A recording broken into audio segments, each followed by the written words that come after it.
Well, today is International Women's Day, and it's the 100th anniversary, a day for women on Vancouver Island and around the world to celebrate the successes women have made over the last century and to raise awareness of the inequality that many women still face today.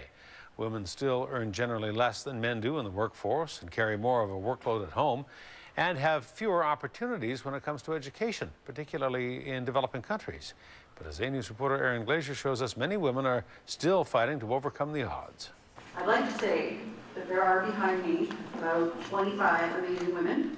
As she sits and listens with other women celebrating International Women's Day, Hillary Marks remembers a time when she didn't have options and physical abuse prevented her from being the woman she knew she could be. I've broken the mold by standing up for myself and for being a powerful woman and for believing in change can happen. She sees herself as a modern-day feminist, and with support services and employability training from Bridges for Women's Society, she's back on her feet. But there are many women still out there who are vulnerable. In Canada, many women will leave an abusive relationship 35 times before she leaves for good. And one of the main reasons that women stay, they stay for their children, but they also stay because they don't believe that they can afford to leave.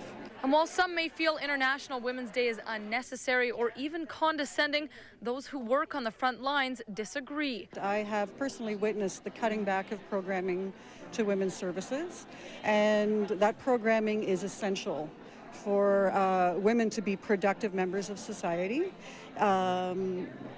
I think we've got a long way to go. 60% of post-secondary graduates are women, but experts say once they move out into society, we are still not seeing enough women represented in leadership roles. Take federal politics. Just 67 of 308 seats in the House of Commons are held by women. We know that women do make a significant difference. They have different ideas. They bring a different kind of government ethic and culture to the legislatures, wherever they sit. And I think it's important. Their voice is very important. And that is why the Raging Grannies generation understand firsthand how far women's rights have come, and they will continue to support the growth of International Women's Day from year to year in style. I have a lot of granddaughters, and every one of them has opportunities I did not have, and every one of them I want to know the history of what has happened to get them where they are. And my grandmother was one of those who helped get the vote. And as for Marks, who has a 15-year-old daughter, she hopes the next 100 years brings an end to violence against women, and the importance of International Women's Day continues to be celebrated.